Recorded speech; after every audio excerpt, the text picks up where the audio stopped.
Hello students, देखिए इस video में हम 2016 के फिजिक्स के पेपर को सॉल्व करेंगे। तो इसमें पहला क्वेश्चन है कि एक पंप 100 किलोग्राम पानी 20 मीटर ऊंचाई पर बने एक टैंक में 10 सेकंड में चढ़ा देता है। 10 सेकंड में उसकी शक्ति का मान क्या है? शक्ति P बराबर mgh/T।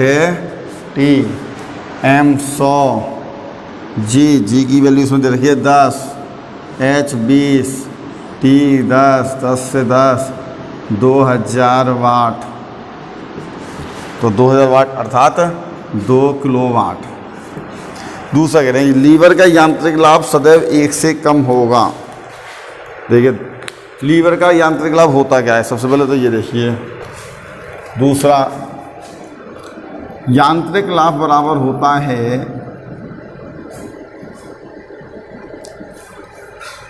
भार बटे आयास।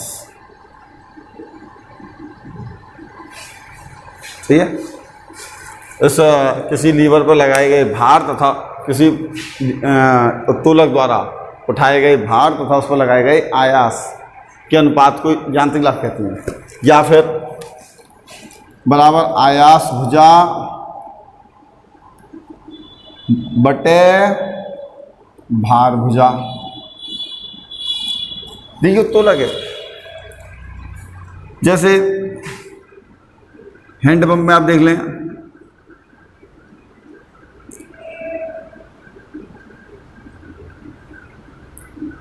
हैंडपंप है ये, यहाँ पर जिसके चारों ओर घूमता है, ये तो होता है इसका फलक्रम। जहाँ पर हम बल लगाते हैं ये होता है आयास, और जहाँ से ये भार को उठाते हैं उसे कहते हैं भार। और यहाँ से यहाँ तक की जो भुजा होती है ये आयास भुजा, और फलक्रम से भार तक की भुजा भार भुजा। सही है, जिसमें बीच में फलक्रम हो। सही है, बीच में फलक्रम हो। अब बीच में फलक्रम है तो फलक्रम यहाँ भी हो सकता है, फलक्रम यहाँ भी हो सकता है, यहाँ भी हो सकता है। यदि देखिए, यदि फलक्रम यहाँ पर है, जैसे इसी में फलक्रम यहाँ पर है, आयास भुजा बड़ी है, भार भुजा छोटी है। हैंडपंप के हत्थे में ऐसे ही होता है। तो इसमें आयास भुजा बड़ी है और भार भुजा छोटी है। जब बड़ी भुजा में छोटी भुजा से भाग करूंगा तो 1 से बड़ा ही आएगा। सही है, तो यानी कि यदि फलक्रम बीच में है, तो यदि फलक्रम बीच में है तो आयास भुजा भार भुजा से बड़ी भी हो सकती है, छोटी भी हो सकती है और बराबर भी हो सकती है। अच्छा, तो यांत्रिक लाभ 1 से बड़ा भी हो सकता है, 1 से कम भी हो सकता है और 1 के बराबर हो सकता है। यदि फलक्रम साइड में हो, देखिए यहां पर है इस तरह से, ये फलक्रम हो गया। आप यहाँ पर किसी वस्तु को रख रहे और यहाँ पर आप काट रहे हैं, जैसे सुपारी काटने वाली मशीन। सही है, यहाँ पर ये इसको यदि हम काटें तो आयास यहाँ पर होता है, फलक्रम यहाँ पर है, ये भार है।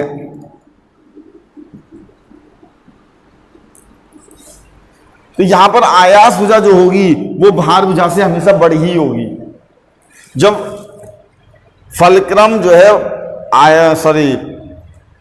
भार आयास और फलक्रम के बीच में है तो आयास भुजा हमेशा भार भुजा से बड़ी होगी, तो यांत्रिक लाभ हमेशा 1 से बड़ा होगा। और यदि ऐसा हो कि फलक्रम तो हो यहाँ पर, फलक्रम बीच में है आयास और इधर है भार, तो आयास भुजा जो होगी, क्योंकि भुजा नापते हैं हम फलक्रम से, तो आयास भुजा हमेशा भार भुजा से छोटी ही होगी। जैसे आपने एग्जाम्पल, जैसे चिमटा यदि आप देखें इस तरह होता है, इसका फलक्रम कहां पर है? ये रहा, इसी के इधर उधर तो घूमता है। आप इस चिमटे से पकड़ते कहां पर हैं? पकड़ते हम बीच में हैं, और उठाते भार को कहाँ से उठाते हैं, यहाँ से। तो आयास भुजा हो गई ये और भार भुजा हो गई ये। भार भुजा बड़ी है, आयास भुजा छोटी है। जब आयास भुजा छोटी है, भार भुजा बड़ी है, सही है, तो यांत्रिक लाभ क्या होगा, हमेशा 1 से कम होगा।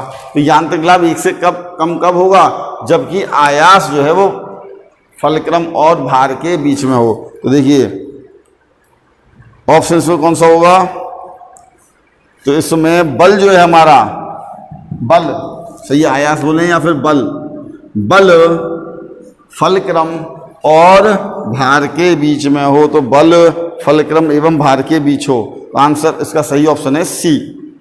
जैसे अभी हमने कहा, ठीक है, तीसरा क्वेश्चन, तीसरा भी यही है, इसी से आधारित है कि यांत्रिक लाभ MA भार L, यांत्रिक लाभ MA भार L एवं बल E में क्या संबंध है। तो MA बराबर L अपॉन E, इन्होंने क्या रखा है, L बराबर MA इंटू E, ऐसे लिख लो, सही है। तो ये दूसरा ऑप्शन है। चौथा, प्रकाश की एक किरण जल पर लंबवत गिरती है, लंबवत गिरेगी तो आपतन कोण कितना होगा, 0। लंबवत गिर रही है और कोण तो हम लंब से ही नापते हैं, आपतन कोण 0 तो अपवर्तन कोण भी 0 होगा। अगला, एक तालाब की आभासी गहराई 9 मीटर है। पांचवा क्वेश्चन, आभासी गहराई 9 मीटर है, वायु के सापेक्ष, जल का वायु सापेक्ष अपवर्तनांक है 4/3, तो वास्तविक गहराई, देखिए अपवर्तनांक बराबर वास्तविक गहराई और बटे आभासी गहराई, तो वास्तविक गहराई बराबर n इंटू आभासी गहराई, तो अपवर्तनांक कितना इसका 4/3 और इंटू आभासी गहराई, आभासी गहराई कह रहे हैं 9, तो 3 तियाँ 9, 4 तियाँ 12 मीटर, तो वास्तविक गहराई है 12 मीटर। फिर छठा क्वेश्चन, वह बिंदु जिससे किरणें बिना विचलित हुए गुजरती हैं उसे कहते हैं प्रकाशिक केंद्र, क्योंकि प्रकाशिक केंद्र से जाने वाली किरण बिना विचलित हुए सीधे निकल जाती है। सातवां क्वेश्चन, पर्दे पर छवि बनाने के लिए प्रयोग किया जाता है उत्तल लेंस, क्योंकि उत्तल लेंस से ही केवल वास्तविक प्रतिबिंब बनाए जा सकते हैं, अवतल तो हमेशा आभासी आता है, और पर्दे पर केवल वास्तविक प्रतिबिंब ही बनाए जा सकते हैं। तो आंसर होगा इसका उत्तल लेंस। 58 मतलब 8वां क्वेश्चन, एक उत्तल लेंस जिसकी फोकस दूरी 20 सेंटीमीटर है को एक अवतल लेंस के साथ जिसकी फोकस दूरी 40 सेंटीमीटर है, इसकी फोकस दूरी 40 सेंटीमीटर है, से स्पर्श कराते हुए रखने पर परिणामी लेंस, ये जो परिणामी लेंस आएगा किसकी तरह कार्य करेगा। तो पहले इसकी संयुक्त फोकस दूरी निकाल लेते हैं, 1/f बराबर 1/f1 प्लस 1/f2, 1/20, 1/-40, एलसीएम 40, 20 दूनी 40, 40 से कम 40, 1/40, तो f बराबर 40 सेंटीमीटर। और चूंकि परिणामी जो फोकस दूरी है ये प्लस में आ रही है, अर्थात ये जो लेंस है परिणामी लेंस वो उत्तल लेंस की तरह कार्य करेगा। तो इसका आंसर होगा किसकी तरह कार्य करेगा, उत्तल लेंस की तरह। 9वां क्वेश्चन, दृश्य प्रकाश के लिए तरंग दैर्ध्य की रेंज कहां से कहां तक होती है। ये होती है 4000 एंगस्ट्रॉम से 8000 एंगस्ट्रॉम। 10वां क्वेश्चन, पराबैंगनी प्रकाश का स्रोत है, पराबैंगनी प्रकाश का स्रोत है लाल गर्म लोहे की गेंद। 11वां क्वेश्चन, विद्युत चुंबकीय तरंग जिसकी तरंग दैर्ध्य 30 सेंटीमीटर, 11वां तरंग दैर्ध्य है 30 सेंटीमीटर 0.3 मीटर और वेग 3 × 10⁸ मीटर पर सेकंड है, 3 × 10⁸ मीटर पर सेकंड है, की आवृत्ति है n बराबर v/λ 3 × 10⁸ बटे λ 0.3 से 0 3 ढाई 30 10⁹ हर्ट्ज। तो आंसर इनमें से कोई नहीं। 12, यदि किसी तरंग का आयाम 2 गुना कर दिया जाए तो तीव्रता कितनी हो जाएगी। देखिए तीव्रता आयाम के वर्ग के अनुपाती होती है, तीव्रता आयाम के वर्ग के अनुपाती है। यदि आयाम कर दिया आपने दूना, यानी a की जगह 2a, 2a का होल स्क्वायर हो जाएगा, कितना हो गया 4a square, i dash proportional 4i, यानी तीव्रता कितनी हो जाएगी 4 गुनी। नेक्स्ट 13 क्वेश्चन कि ध्वनि की तीव्रता को मापते हैं, ध्वनि की तीव्रता को डेसीबेल में मापते हैं। 14वां क्वेश्चन, देखिए इसमें एक चित्र है, दिए गए चित्र में बिंदु x और y के मध्य प्रतिरोध, देखिए x ये रहा, दूसरा, तीसरा, ये x y z 3 ओम, 3 ओम, 3 ओम, x और y के मध्य तुल्य प्रतिरोध। इसमें देखिए सबसे पहले ये देखें आप, ये वाला 3 और ये वाला 3 यहाँ से चले और इधर से इधर आए, ये दोनों प्रतिरोध एक ही क्रम में हैं। जब एक ही क्रम में है तो ये दोनों हो गए श्रेणी क्रम में। मैं यही पर साफ कर दे रहा हूँ, जब ये दोनों श्रेणी क्रम में हो गए तो यहाँ 3 और 3 6। अब ये 6 और ये 3 ये किस क्रम में है, समांतर क्रम में। समांतर क्रम में निकालिए इसका, समांतर क्रम में होगा 6 3 18 और 6 और 3 9, 2 ओम। तो इन दोनों का परिणाम ही आ गया 2 ओम, तो इनका परिणाम ही लिख दे रहा हूं यहां पर 2 ओम। और अब ये 3 2 और 3 ये एक ही रास्ते में है, तो ये हो गया श्रेणी क्रम में। तो तुल्य प्रतिरोध हो गया 3 और 2 5 और 3 8 ओम। तो परिणामी प्रतिरोध है 8 ओम। देखिए 15 क्वेश्चन, ये 4 सेल जिनका विद्युत वाहक बल 2 वोल्ट और आंतरिक प्रतिरोध 0.1 ओम है, सीरीज में जुड़े हुए हैं। ये 4 सेल हैं, 1 2 3 4, ठीक है। हर सेल का विद्युत वाहक बल 2 वोल्ट, आंतरिक प्रतिरोध 0.1 ओम है, सीरीज में जुड़े हुए हैं। इस बैटरी को एक अमीटर 1.6 ओम का अमीटर 1.6 ओम एवं R प्रतिरोधक से जोड़ने पर, R प्रतिरोधक है, 2 एम्पीयर की धारा प्रवाहित होती है, धारा होती है 2 एम्पीयर की। तो R का मान कितना है ये बताइएगा।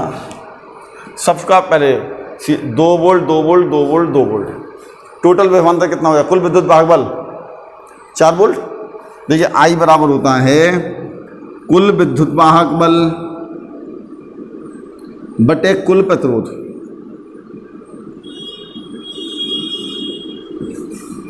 कुल विद्युत वाहक बल बटे कुल प्रतिरोध।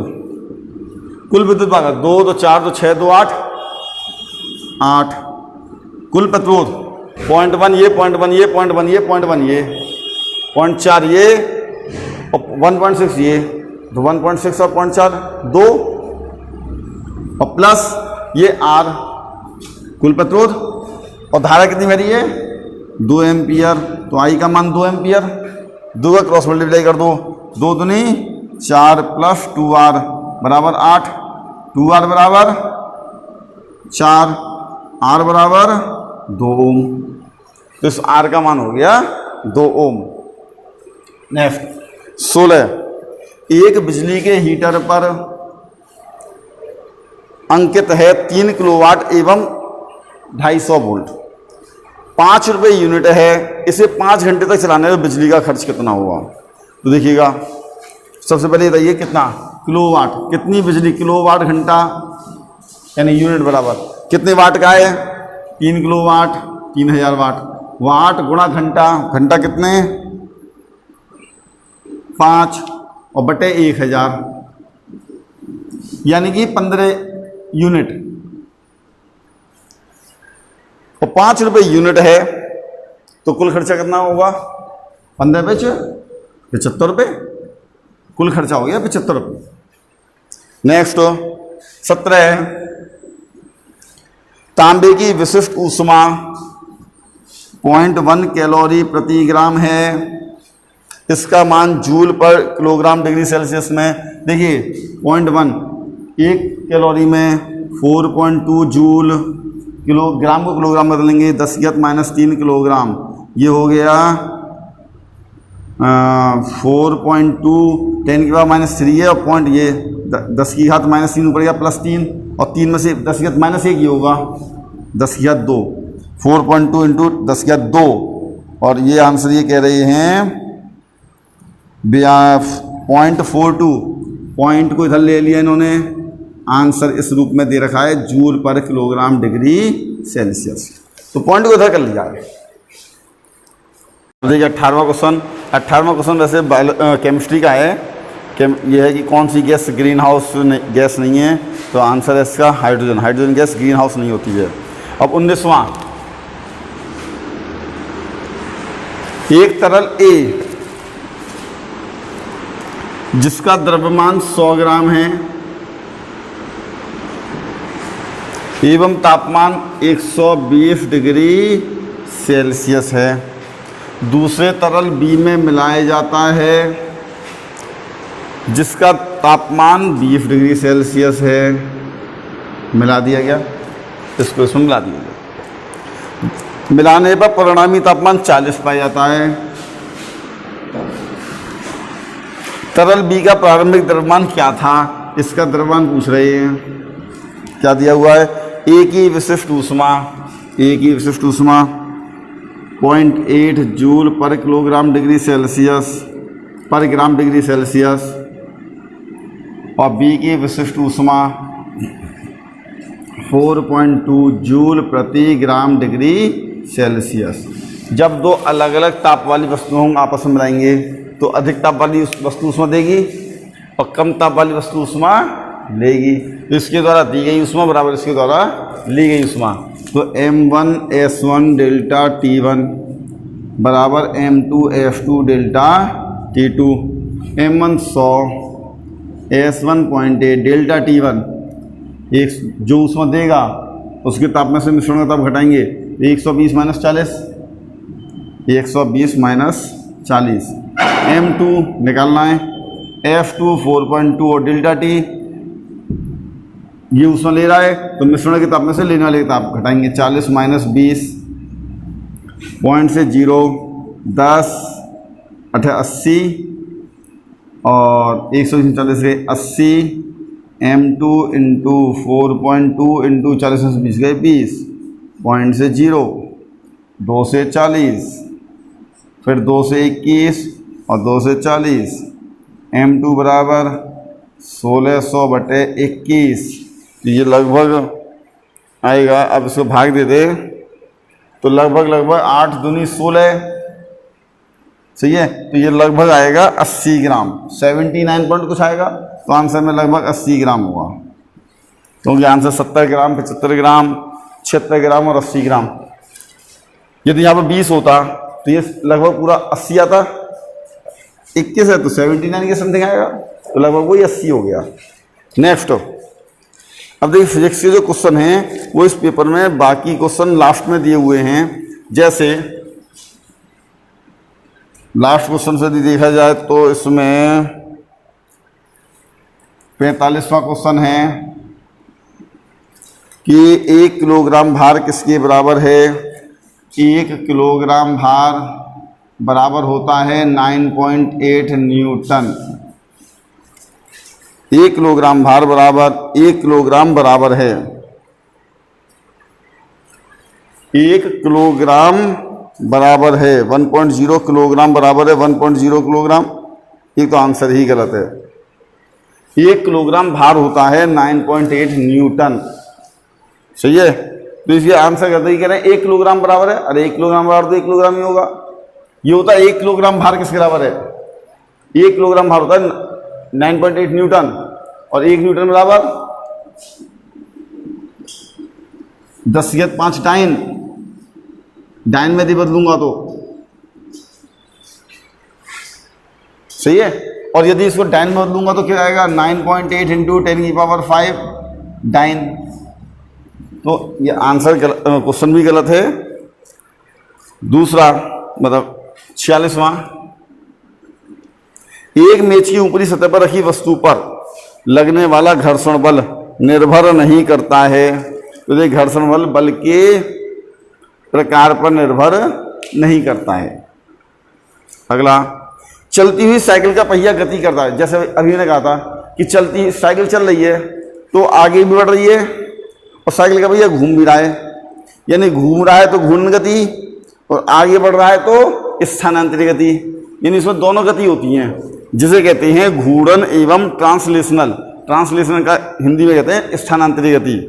नेक्स्ट, अर्घ मात्रक है। अर्घ मात्रक होता है कार्य का एसआई पद्धति में मात्रक जूल और सीजीएस पद्धति में मात्रक अर्घ होता है। अच्छा, अगला इसका केमिस्ट्री है। अगला देते हैं हम 50वां क्वेश्चन कि यदि किसी वस्तु पर F बल लगाने पर वह v वेग से गतिमान हो तो उस पर लगने वाली शक्ति का मान, तो शक्ति P बराबर F इंटू वी। ठीक है, तो ये होगा आपके 2016 पेपर के फिजिक्स के सारे क्वेश्चन।